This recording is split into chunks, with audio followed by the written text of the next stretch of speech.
बिहार के अंदर 2025 में विधानसभा चुनाव होने हैं और विधानसभा चुनाव से पहले 5 से ज़्यादा ऐसे नेता हैं जो अपने आप को बिहार का अगला मुख्यमंत्री बता रहे हैं। आखिर कौन कौन से चेहरे हैं जो बिहार का अगला मुख्यमंत्री अपने आप को बता रहे हैं और साथ साथ कौन ऐसे नेता है जो वाकई में अगला बिहार के मुख्यमंत्री बन सकते हैं, आज के इस वीडियो के माध्यम से डिटेल में समझने का प्रयास करेंगे कि आखिर कौन कौन से नेता है जो अपने आप को बिहार के मुख्यमंत्री बता रहे हैं और कौन कौन से नेता है जो मुख्यमंत्री योग्य है। सभी को जानने का प्रयास करेंगे। जैसे ही बिहार में विधानसभा चुनाव की सुगबुगाहट शुरू होते ही वैसे ही दावेदार एक्टिव हो गए। बिहार में इस बार 5 से ज़्यादा ऐसे नेता हैं जो अपने आप को मुख्यमंत्री पद के दावेदार बता रहे हैं। इसमें एक दावेदार तो ऐसे हैं जो पिछले चुनाव में अपनी जमानत तक नहीं बचा पाए थे, यानी कि पिछले जो चुनाव हुए थे उसमें एक भी खाता नहीं खोल पाए थे। 2 ऐसे दावेदार हैं जो लंबे वक्त से बिहार में चुनाव नहीं लड़े हैं, विधानसभा चुनाव। तो आज के इस वीडियो के माध्यम से सभी को डिटेल्स में समझेंगे। बिहार के मुख्यमंत्री पद के उन सभी दावेदारों की पूरी कहानी को जानने का प्रयास करेंगे। 2025 के चुनाव से पहले जमीन पर सक्रिय हुए सभी नेता पूरी तरह से एक्टिव है और अपने आप को सभी बिहार के मुख्यमंत्री बता रहे हैं, यानी कि भावी मुख्यमंत्री बता रहे हैं। करीब 18 साल से बिहार के मुख्यमंत्री पद पर काबिज नीतीश कुमार एक बार फिर से सीएम पद के दावेदार हैं। सत्ताधारी एनडीए गठबंधन ने उन्हें चेहरा भी घोषित कर दिया है। नीतीश कुमार 2004 से अब तक विधानसभा का चुनाव नहीं लड़े हैं। नीतीश विधान परिषद के जरिए ही मुख्यमंत्री की कुर्सी संभालते रहे। 2020 के चुनाव में उनका विधायकी न लड़ना सुर्खियों में था। उस वक्त तेजस्वी यादव ने नीतीश को चुनाव लड़ने की चुनौती दी थी। नीतीश कुमार जनता दल यूनाइटेड के प्रमुख हैं, जिसका पूरे बिहार में मजबूत जनाधार है। वर्तमान में नीतीश के पास 12 लोकसभा सांसद और 45 विधायक हैं और उसी के बल पर वो मुख्यमंत्री की कुर्सी भी संभाल रखे हैं। इंडिया गठबंधन की तरफ से मुख्यमंत्री के दावेदार तेजस्वी यादव हैं। तेजस्वी आरजेडी सुप्रीमो लालू प्रसाद यादव के बेटे और वर्तमान में बिहार विधानसभा के नेता प्रतिपक्ष हैं। तेजस्वी 2 बार बिहार के उप मुख्यमंत्री की कुर्सी पर भी रह चुके हैं। आरजेडी बिहार की प्रमुख क्षेत्रीय पार्टी है, जिसके पास वर्तमान में 75 विधायक और 4 लोकसभा सांसद हैं।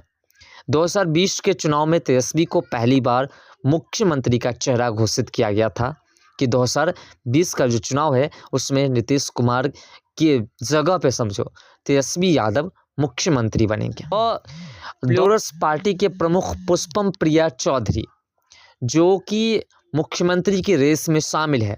2020 के चुनाव से पहले पुष्पम प्रिया चौधरी ने अखबारों में विज्ञापन जारी कर खुद को मुख्यमंत्री का दावेदार घोषित किया था। 2020 के चुनाव में प्लूरल्स पार्टी के उम्मीदवार अकेले दम पर मैदान में उतरे थे, लेकिन एक को भी जीत नहीं मिली। यानी कि जितने भी विधायक उतरे थे उसमें से एक भी ऐसे विधायक नहीं थे जिन्होंने जीत हासिल की हो, बल्कि सभी के सभी कहीं ना कहीं हार का ही सामना किए। खुद पुष्पम प्रिया की जमानत जब्त हो गई थी। पुष्पम प्रिया इस बार भी चुनाव से पहले ग्राउंड पर सक्रिय हो गई है। उनकी पार्टी अकेले सभी सीटों पर चुनाव लड़ने की तैयारी में है।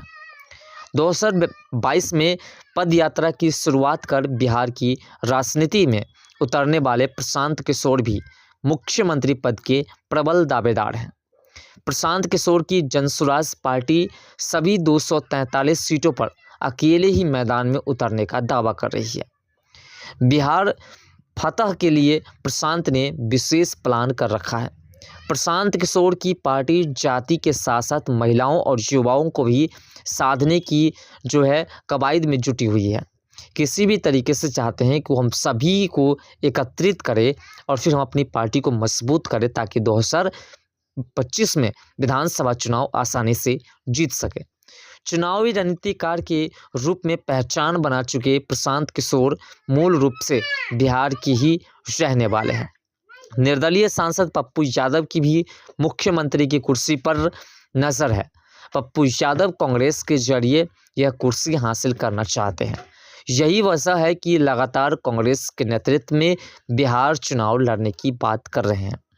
बिहार में जितने भी चुनाव होते हैं, भले ही वो निर्दलीय क्यों ना चुनाव लड़ा हो, लेकिन बिहार के अंदर जितने भी चुनाव होते हैं उन सभी चुनाव में कहीं ना कहीं वो कांग्रेस पार्टी के सपोर्ट करते हुए दिखाई देते हैं। पूर्णिया से सांसद पप्पू यादव 2015 में ही मुख्यमंत्री पद के दावेदार थे, लेकिन लालू यादव ने उन्हें पार्टी से ही निकाल दिया। पप्पू इसके बाद खुद ही पार्टी बनाए और उसको बना करके बिहार के चुनावी मैदान में उतरे, लेकिन उन्हें सफलता नहीं मिल पाई।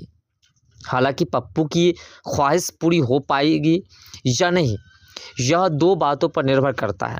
पहला, कांग्रेस अकेले लड़ने का जोखिम ले, और दूसरा, पप्पू यादव को आगे कर जनता का विश्वास हासिल करे। अगर कांग्रेस पार्टी किसी पार्टी के साथ मिलकर के चुनाव लड़ती है तो फिर किसी भी परिस्थिति में पप्पू यादव को मुख्यमंत्री की कुर्सी नहीं मिलेगी, और अगर कांग्रेस अलग होकर के चुनाव लड़ते हैं तो पप्पू यादव को मुख्यमंत्री की कुर्सी मिल भी सकती है, और उसके लिए भी पप्पू यादव को सबसे आगे ला करके खड़ा करना होगा और उसी को चेहरा बना करके और उसी के जरिए जनता का दिल जीतना होगा। उसके बाद नाम आता है पशुपति पारस का और जीतन राम मांझी का। जीतन राम मांझी भी मुख्यमंत्री पद के दावेदार हैं। मांझी बिहार के मुख्यमंत्री रह भी चुके हैं। वहीं पशुपति पारस केंद्रीय मंत्री पद पर रहे हैं।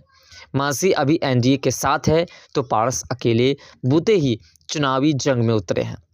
दोनों नेताओं की नज़र अपनी दावेदारी से ज़्यादा बिहार में चुनाव के बाद बनने वाली परिस्थिति पर नज़र रखे हुए हैं। लेकिन आपके हिसाब से क्या लगता है कि इसमें से कौन ऐसे बेहतर नेता होगा जो बिहार का अगला मुख्यमंत्री बनेगा? दरअसल बात है कि बिहार के अंदर मुख्यमंत्री बनने के लिए सबसे पहले उसके अंदर वो हुनर होना चाहिए जिस हुनर के बल पर वो जनता को अपनी ओर आकर्षित कर सके। बिहार की जनता ऐसी नहीं है कि किसी भी पार्टी को तुरंत सपोर्ट कर दे। बिहार की जनता भविष्य वाली तमाम योजनाओं को देख करके और उसके बाद किसी भी व्यक्ति को मुख्यमंत्री के पद पर बिठाते हैं।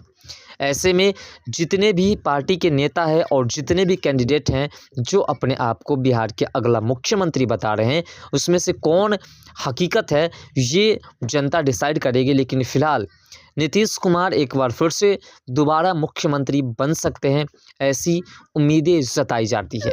ऐसे में प्रशांत किशोरी का भी नाम जो है उच्च स्थान पर आता है। प्रशांत किशोर भी काफ़ी प्रयास कर रहे हैं और ऐसे में प्रशांत किशोर भी बाजी मार सकते हैं, ये भी कहना जो है नामुमकिन नहीं भी है। लेकिन फिलहाल आपके हिसाब से क्या होगा, अपना राय कमेंट सेक्शन में ज़रूर दीजिएगा। मिलते हैं नेक्स्ट वीडियो के साथ, तब तक के लिए बाय।